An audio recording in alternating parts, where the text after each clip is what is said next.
ಎಲ್ಲರಿಗೂ ನಮಸ್ಕಾರ. Welcome back to my channel. ನಾನಿವತ್ತು ಸಾಫ್ಟ್ ಇಡ್ಲಿ ಮಾಡಿದ್ದೆ. ಆ ರೆಸಿಪಿನ ನಿಮ್ಮ ಜೊತೆನೂ ಶೇರ್ ಮಾಡ್ತೀನಿ.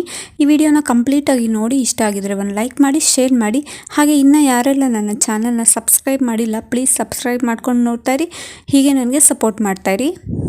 ಕೆಲವರಿಗೆ ಸಾಫ್ಟ್ ಅಂದರೆ ಇಡ್ಲಿ ಮಾಡೋದಕ್ಕೆ ಬರುತ್ತೆ, ಆದರೆ ಅದು ಸಾಫ್ಟ್ ಆಗೋದಕ್ಕೆ ಏನಾದರೂ ಒಂದು ಟಿಪ್ಸ್ ಇರುತ್ತೆ, ಅಥವಾ ಸಾಫ್ಟಾಗಿ ಬರೋದಿಲ್ಲ ಕೆಲವ್ರಿಗೆ, ಗಟ್ಟಿ ಗಟ್ಟಿ ಅಂತ ಅನಿಸುತ್ತೆ.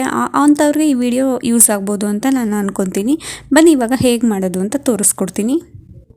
ಇದನ್ನು ಮಾಡೋದು ತುಂಬಾ ಸುಲಭ. ನಾನಿಲ್ಲಿ ಫಸ್ಟೇ ಅಂತಂದರೆ ಇದು 2 ದಿನ ಪ್ರೊಸೀಜರ್ ಆಗಿರೋದ್ರಿಂದ ಹಿಂದಿನ ದಿನ ಬೆಳಗ್ಗೆ ನಾನು ಈ ಲೋಟ ತೋರಿಸ್ತಾ ಇದ್ದೀನಲ್ಲ, ಈ ಲೋಟದಲ್ಲಿ 1 ಲೋಟ ಆಗೋಷ್ಟು ಮಾಮೂಲಿ ನಾರ್ಮಲ್ ರೈಸ್ನೇ ಹಾಕ್ಕೊತಾ ಇದ್ದೀನಿ. ಯಾವುದೇ ರೇಷನ್ ಅಕ್ಕಿ ಬಳಸ್ತಾ ಇಲ್ಲ. ಮಾಮೂಲಿ ಊಟ ಮಾಡ್ತೀವಲ್ಲ, ಬಾತು, ಪಲಾವು ಆ ಥರ ಮಾಡ್ತೀವಲ್ಲ, ಆ ಅಕ್ಕಿನೇ ಬಳಸ್ಕೊತಾ ಇದ್ದೀನಿ. ಅದೇ ಲೋಟದಲ್ಲಿ ಅರ್ಧ ಲೋಟ ಆಗೋಷ್ಟು ಉದ್ದಿನ ಕಾಳನ್ನ ಹಾಕ್ಕೊತಾ ಇದ್ದೀನಿ. ಮತ್ತು ಅದೇ ಲೋಟದಲ್ಲಿ ಅರ್ಧ ಲೋಟ ಆಗೋಷ್ಟು ಅವಲಕ್ಕಿ ಹಾಕ್ಕೊತಾ ಇದ್ದೀನಿ. ಇವಾಗ ಇದನ್ನು ಒಂದು 5ರಿಂದ 6 ಸತಿ ಚೆನ್ನಾಗಿ ತೊಳಿಬೇಕು. ನೀವು ಎಷ್ಟು ಚೆನ್ನಾಗಿ ತೊಳಿತೀರೋ ಅಷ್ಟು ಚೆನ್ನಾಗಿ ಬರುತ್ತೆ, ಉಬ್ಬಿ ಬರುತ್ತೆ, ಮತ್ತು ಸಾಫ್ಟ್ ಆಗುತ್ತೆ. ಇಡ್ಲಿ ವೈಟ್ ಕಲರ್ ಬರುತ್ತೆ, ಅದಕ್ಕೋಸ್ಕರ ಅಷ್ಟೇ. ನಾನೀಗ ಒಂದು 5ರಿಂದ 6 ಸತಿ ಚೆನ್ನಾಗಿ ತೊಳೆದು ಇವಾಗ ಅದು ಮುಳುಗುವಷ್ಟು ನೀರು ಹಾಕ್ತೀನಿ. ಅಂತಂದರೆ ಅಳತೆ ಏನಿಲ್ಲ, ಅದು ಪೂರ್ತಿಯಾಗಿ ಮುಳುಗಬೇಕು. ಮುಳುಗಿ ಒಂದು 3-4 ಇಂಚು ಮೇಲೆ ಬರಬೇಕು ನೀರು, ಅಲ್ಲಿ ತನಕ ನೀರು ಹಾಕಿ. ನಾನಿವಾಗ ಹಾಗೆ ಮಾಡ್ತಾ ಇರೋದು. ಈ ದೊಡ್ಡ ಪಾತ್ರೆ ತುಂಬ ನೀರು ಹಾಕ್ತಾ ಇದ್ದೀನಿ. ಅದು ಕಾಲು ಭಾಗ ಆಗಿತ್ತು ಅಷ್ಟೇ ನಾವು ಹಾಕಿರೋ ಸಾಮಗ್ರಿಗಳು.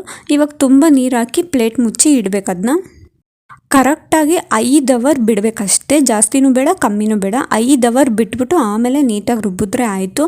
ನಾನಿವಾಗ ಪ್ಲೇಟ್ ಮುಚ್ಚಿಬಿಟ್ಟು ಒಂದು 5 ಅವರ್ ಬಿಡ್ತಾಯಿದ್ದೀನಿ. ನೋಡಿ ಇವಾಗ 5 ಅವರ್ ಆದಮೇಲೆ ತೆಗಿತಾ ಇದ್ದೀನಿ. ಎಷ್ಟು ಚೆನ್ನಾಗಿ ಎಲ್ಲ ನೆಂದಿದೆ ಅಂತ ಅಂದ್ಬಿಟ್ಟು ಇವಾಗ ಇದನ್ನು ನೀಟಾಗಿ ರುಬ್ಕೊಬೇಕು. ತುಂಬ ನೀರು ಹಾಕೊಳ್ಳೋಂಗಿಲ್ಲ, ಹಾಗೆ ಗಟ್ಟಿಯಾಗಿ ರುಬ್ಬಬೇಕಾಗುತ್ತೆ. ಸ್ವಲ್ಪನೇ ಮಿಕ್ಸಿ ಜಾರ್ಗೆ ಹಾಕ್ಕೊಂಡು ಇವಾಗ ನೀಟಾಗಿ ರುಬ್ಕೊಳ್ತೀನಿ.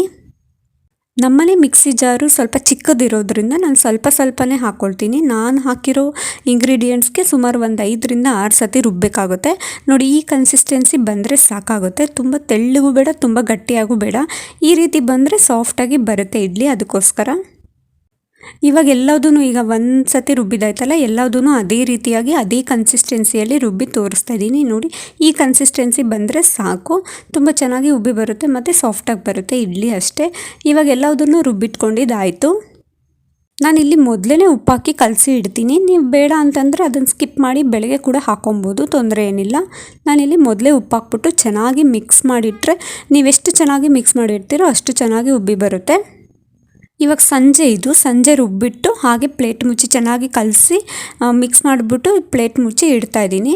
ಇವಾಗ ನೆಕ್ಸ್ಟ್ ಡೇ ಮಾರ್ನಿಂಗು ತೆಗಿತಾ ಇದ್ದೀನಿ. ಎಷ್ಟು ಚೆನ್ನಾಗಿ ಕೇಕ್ ಥರ ಬಂದಿದೆ ನೋಡಿ, ಅಷ್ಟು ಚೆನ್ನಾಗಿ ಉಬ್ಬಿ ಬರುತ್ತೆ. ನೀವು ಈ ರೀತಿ ಪ್ರೊಸೀಜರಲ್ಲಿ ಮಾಡಿದ್ರೆ ತುಂಬಾ ಸಾಫ್ಟಾಗಿ ಬರುತ್ತೆ, ಮತ್ತು ವೈಟಾಗಿರುತ್ತೆ ಇಡ್ಲಿ. ಸಖತ್ತಾಗಿ ನೋಡೋದಕ್ಕೆ ಮಾತ್ರ ಅಷ್ಟು ಟೇಸ್ಟಿಯಾಗಿರುತ್ತೆ. ಬಿಸಿ ತಿಂತಾ ಇದ್ದರೆ ಇನ್ನೂ 1-2 ಎಕ್ಸ್ಟ್ರಾ ತಿನ್ಬೋದು, ಅಷ್ಟು ಚೆನ್ನಾಗಿ ಬರುತ್ತೆ ಇಡ್ಲಿ. ತುಂಬ ಸಾಫ್ಟಾಗಿ ಬರುತ್ತೆ ನೋಡಿ. ಇವಾಗ ಉಬ್ಬಿ ಬಂದಿದೆ ಎಲ್ಲ, ಚೆನ್ನಾಗಿ ಮಿಕ್ಸ್ ಮಾಡಬೇಕಿದ್ನ. ಏಕೆಂತಂದರೆ ಅದು ಚೆನ್ನಾಗಿ ಮಿಕ್ಸ್ ಮಾಡಿದಷ್ಟು ಉದ್ದಿನಬೇಳೆ ಅಕ್ಕಿ ಎಲ್ಲ ಚೆನ್ನಾಗಿ ಹೊಂದ್ಕೊಂಡಿರುತ್ತೆ. ಆವಾಗ ನಮಗೆ ಈ ಕನ್ಸಿಸ್ಟೆನ್ಸಿ ಸಿಗುತ್ತೆ. ಚೆನ್ನಾಗಿ ಮಿಕ್ಸ್ ಆದಮೇಲೆ ಇವಾಗ ನಾನು ಇಡ್ಲಿ ಪ್ಲೇಟಿಗೆ ಹಾಕಿ ತೋರಿಸ್ತಾ ಇದ್ದೀನಿ ನೋಡಿ. ನಾನು ಇಡ್ಲಿ ಹಿಟ್ಟಿಗೆ ಎಣ್ಣೆ ಹಾಕಿಲ್ಲ, ನಾನು ಪ್ಲೇಟಿಗೆ ಗ್ರೀಸ್ ಮಾಡ್ಕೊಳ್ತೀನಿ ಅಷ್ಟೇ. ಇಡ್ಲಿ ಹಿಟ್ಟಿಗೆ ಹಾಕೋಷ್ಟೇನು ಬೇಕಾಗಲ್ಲ. ಇವಾಗ ಒಂದು ಕಾಲು ಚಮಚ ಎಣ್ಣೆ ಹಾಕ್ಬಿಟ್ಟು ಚೆನ್ನಾಗಿ ಗ್ರೀಸ್ ಮಾಡಿ ಇಟ್ಕೊಂಡ್ಬಿಡ್ಬೇಕು. ಇನ್ನೊಂದೇನು ಅಂತಂದರೆ, ಇಡ್ಲಿನ ನೀವು ಯಾವಾಗ ತಿನ್ನಬೇಕು ಅನಿಸುತ್ತೋ ಆವಾಗಲೇ ಬಿಸಿಯಾಗಿ ಮಾಡ್ಕೊಂಡು ತಿನ್ನಿ.